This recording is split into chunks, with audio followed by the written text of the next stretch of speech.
तुम्हाला जर अगदी कमी मेहनतीमध्ये व घरच्या साहित्यामध्ये जर असे चकाचक असे देवाची भांडी काढायची असते तर हा व्हिडिओ नक्कीच शेवटपर्यंत पहा. खूप तुम्हाला हेल्पफुल ठरणार आहे. तर अजिबात आपल्याला विकतचं काहीही सामान न आणता घरच्या साहित्यामध्येच आपण हे छान असे चकाचक असे देव करणार आहोत. तर पाहू शकता किती छान असे निघालेले आहेत आणि शास्त्रशुद्ध पद्धतीने, म्हणजे अजिबात आपण यामध्ये केमिकलचा वापर करणार नाही. तर अगदी व्यवस्थित आपण छान असे स्वच्छ करणार आहे व कमी मेहनतीत व झटपट असे स्वच्छ होतात. चला तर मग आपल्या व्हिडिओला सुरुवात करूया. पहा, अशा प्रकारे माझ्या देवाच्या मूर्त्या आहेत व देवाची भांडी आहेत.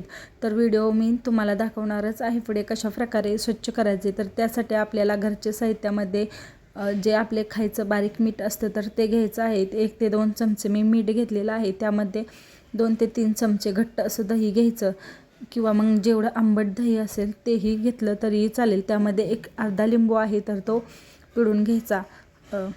लिंबू व दह्याचं व मिठाचं छान असं रिॲक्शन होऊन आपले देव अगदी चकाचक असे निघतात. तर आंबली पदार्थामुळे आपले देवही खूप स्वच्छ निघतात. तर इथे मग पंचारती आहे तर तेही अगदी चकाचक अशी निघते.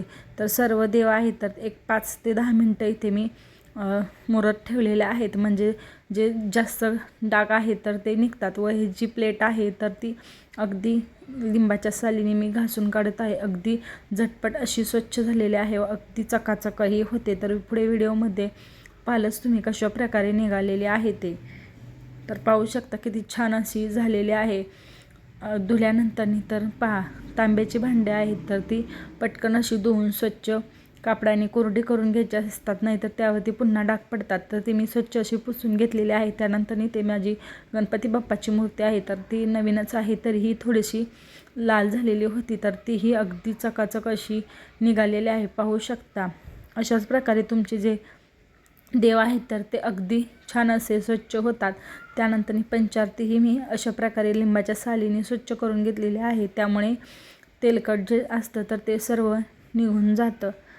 त्यानंतर ते देव आहेत तर ते मी ते एक नवीन ब्रश घेतलेला आहे. तर त्या नवीन ब्रशनेच आपल्याला देव क्लीन करायचे आहेत. अजिबात वापरलेला ब्रश यूज करायचा नाही. तर ब्रशच्या सहाय्याने घासून घेत आहे. तर आपण जे देव भिजत ठेवले होते 10 मिनटं, त्यामुळे आपल्या ज्या खाचांमध्ये गेलेली घाण आहे तर ती अगदी चकाचक अशी निघून जाते. तर पाहू शकता या देवीमध्ये खाचांमध्ये भरपूर अशी घाण बसलेली होते.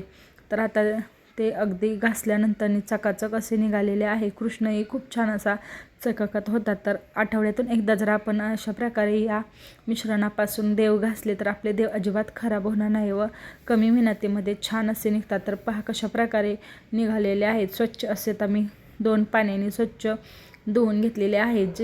तर पाहू शकता किती छान असे निघालेले आहेत. आपल्याला अजिबात पितांबरी साबण काहीही वापरायची गरज नाही. अगदी चकाचक निघलेले आहेत ते तुम्ही पाहिलेलंच आहे.